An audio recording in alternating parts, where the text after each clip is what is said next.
Di 2 hari ini dunia medsos kita ramai oleh perdebatan. Nanti isbatnya memang domain negara. Ya, negara punya kuasa, negara punya kedaulatan. Tapi puasa Arafah itu adalah syariat Allah, agama Allah. Agama Allah. Itu agama Allah. Saya tadi pagi diundang ke satu komplek, Pak. Saya mau menjelaskan 10 kaidah mengapa kita berpuasa standar hari Arafah.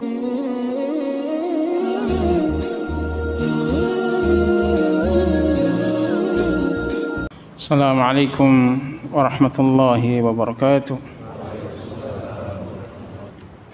Innal hamdalillah nahmaduhu wa nasta'inuhu wa nastahdi wa natubu ilaih wa na'udzu billahi min shururi anfusina wa sayyiati a'malina. Man yahdihillahu fala mudhillalah wa man yudlilhu falan tajida lahu waliyan mursyida. Asyhadu an la ilaha illallah wahdah wa asyhadu anna Muhammadan abduhu wa rasuluh man la nabiyya ba'dah walladzina istanna bi sunnatihi wahtadi bi hadyihi wa sara ala manhajihi ila yaumit ta'ah.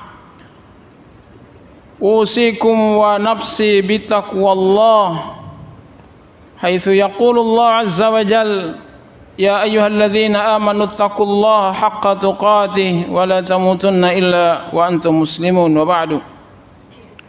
Sidang Jumat hafizakumullah.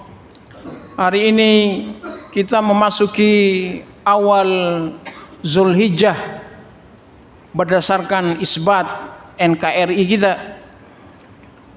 Hari dalam rangkaian Asyru Zulhijjah ini 1 sampai 9, 10, 13 adalah hari yang Allah Subhanahu wa taala bersumpah dengannya, wal fajri walayalin ashr. Walayalin ashr kata jumhur mufassirin adalah hari rangkaian 10 Zulhijjah yang hari rayanya ada 3. Hari raya orang haji adalah Arafah. Hari raya nahar, fasalli li rabbika wanhar, hari raya kita non haji. Dan hari raya ayyamut tasyrik yang kita bersekutu, baik orang yang ada di Haramain di tanah suci maupun orang yang di tanah air masing-masing. Allah memberikan kita hadiah yang besar di akhir tahun kita, bulan 12 Zulhijjah ini, dengan pengampunan, pembebasan. Nabi letakkan tangannya di kepalanya. Sahabat melihat itu aneh. Nabi berjalan menuju Musdalifah. Nabi berjalan sedang. Lima fa'alta ya Rasulullah, kenapa engkau berbuat seperti itu ya Rasulullah? Di kanan kiriku ini ada banyak makhluk halus, kata Nabi. Mereka lagi kecewa, mereka lagi putus asa untuk menggoda orang dan tidak dapat mangsa pada hari ini. Lalu Nabi bersabda menjelang maghrib, matahari mau tenggelam, orang keluar dari tenda Arafahnya, ngadepkan tangan tinggi-tinggi menghadap kiblat. Nabi bersabda, ya ayuhan nas ansitu li annasa, wahai Bilal, tolong aku, bantu aku, suruh orang ini diam semua. Ya ayuhan nas, kata Bilal, ansitu, wahai kalian semua diamlah. Faqala Nabi sallallahu alaihi wasallam, innallaha azza wa jalla qad ghafara li ahli Arafat. Nabi bersabda, mengawali sabda ini Nabi berkatakan, unzilat alayya Jibril alaihi salatu wassalam anifan, barusan malaikat Jibril turun kepadaku ngasih tahu aku bahwa Allah memberikan pengampunan secara kolosal terhadap ahli Arafah wa ahlul masy'ar, dan kepada orang yang meniti jejak Armina, Arafah, Muzdalifah, Mina. Wa ahlul mutabi'at min ghairihi, dan orang-orang yang mengikuti jejak Arafah, Muzdalifah, Mina, maksudnya kita yang non haji. Faqama Umar bin Khattab radhiyallahu an. Umar berdiri. Hadza khassatan lana ya Rasulullah. Apakah ini khusus untuk kami wa Rasulullah? Kata Nabi, hadza lakum. Ini khusus untuk kalian.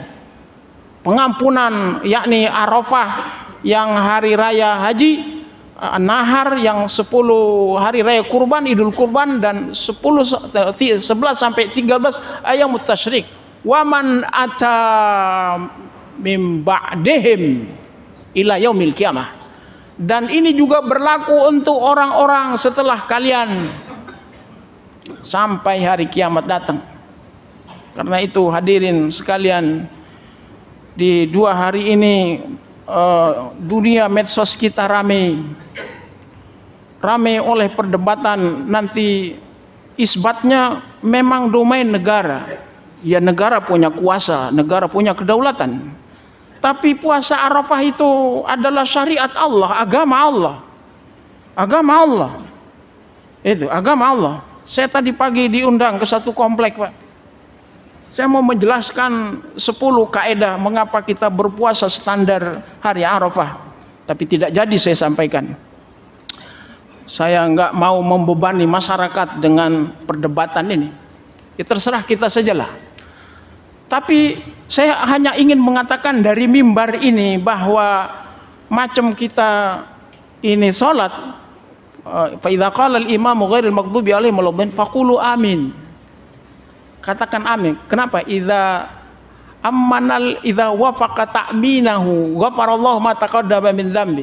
Kalau amin kita ini selaras dengan aminnya malaikat, atau takbiratul ihram kita selaras dengan takbiratul ihramnya malaikat, maka hadiahnya adalah dosa kita masa lalu kita dibebaskan oleh Allah Subhanahu wa taala. Itu. Karena itu hadirin sekalian, saya ingin mengatakan kepada kita, yakni pengajian Senin yang lalu di tempat ini saya mengetengahkan tentang topik jejak doa kurban Nabi yang ini mahal untuk kita. Saya dengan bantuan literatur digital, Pak, literatur digital menghimpun berbagai banyak keterangan para ulama terkait doa Nabi sallallahu alaihi wasallam. Doa Nabi ini, doa itu adalah inti-intinya pengetahuan, Pak. Inti-intinya pengetahuan.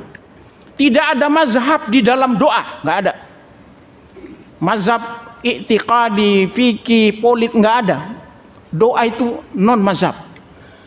Yang menarik di situ, yakni ketika kita tautkan Nabi turun fanazala falamma qadha khutbatahu fanazala ala mimbarihi fayaqul, didatangkan kurban Nabi habis turun dari mimbar di pintu 25-26 di Masjid Nabawi hari ini. Nabi berdoa bismillah ya Allahu Akbar. Ini ucapan bismillah ya Allahu Akbar dibaca oleh orang ketika istilam di Ka'bah di 7 putaran. Dan kita katakan gini, bismillah Allahu Akbar. Bahkan ada yang mengkucupnya, bismillah Allahu Akbar. Gini. Kenapa, Pak? Inna hadzal hajar ya'ti yaumal qiyamati. Hajar aswad yang kita istilam dari jarak dekat di Ka'bah atau dari jarak jauh ketika kita takbiratul ihram, atau ketika kita ngelempar jumrah. Kita ngelempar jumrah itu ngadep ke sana, Pak. Ngadep ke utara, ke selatan. Utara sana, selatan. Bismillah Allahu Akbar. Lemparlah. Habis kelempar, selesai. Lalu kita mutar kanan, ngadep Ka'bah. Dan kemudian kita berdoa mengangkat tangan tinggi-tinggi. Ucapannya apa? Bismillah Allahu Akbar juga. Berarti ada jejak, ada powering, kekuatan Bismillah Allahu Akbar ini. Apa itu? Arab Badui diajari doa iftitah. Nabi bilang, bacalah Allahu Akbar kabira alhamdulillah katsira subhanallah bukratan wa asila. Protes, Badui ini protes. Wahai Rasulullah, itu bagiannya Allah. Bagianku mana di doa iftitah itu? Terpaksa Nabi menambah doa iftitah ini. Qul, kata Nabi, inni wajjahtu wajhiya lilladzi fatara samawati wal, dan seterusnya. Kata Arab Badui ini, Arab Badui Pak, Arab Badui, macam kita di Badui sini. Nah itu dia, kata dia. Nah itu dia, wahai Rasulullah, bagianku di situ. Kita belajar Fatihah.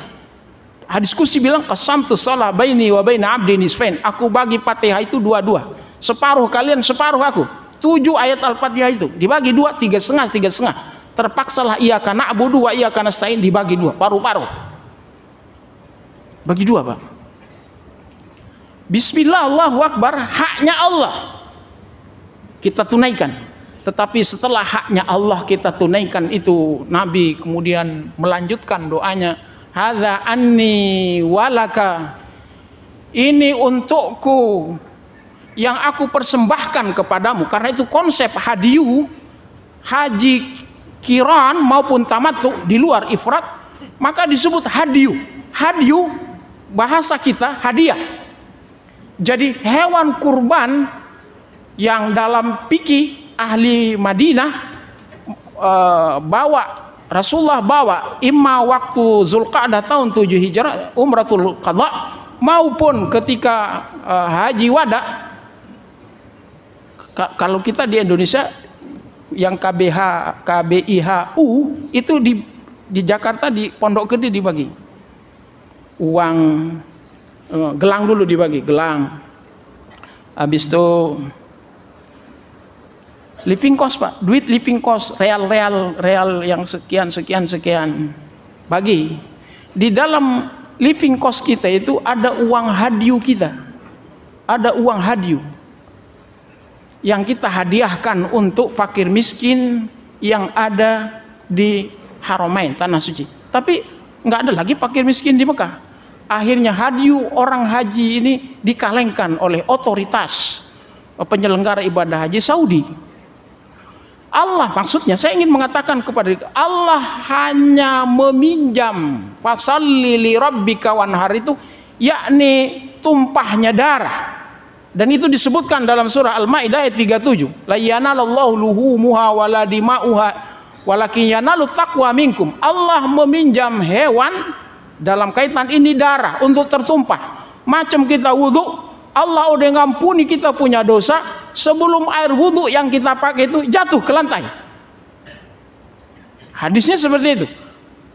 Al-Maidah 37, Allah udah nerima hewan yang kita kurbankan ini sebelum darahnya jatuh.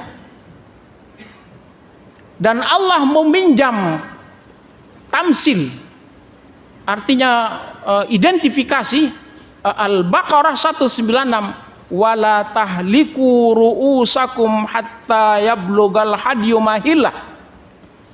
Tanggal 1 ini bagi orang yang berkurban, tahanlah dulu dia punya kuku, tahanlah dulu dia punya rambut, apalagi, dan wa adhafiro, dan bulu-bulu yang lain. Ada jamaah saya nanya, Ustaz, itu kalau kumis gimana kalau nggak dicukur tuh bisa numbuh tajam tuh ke depan tuh.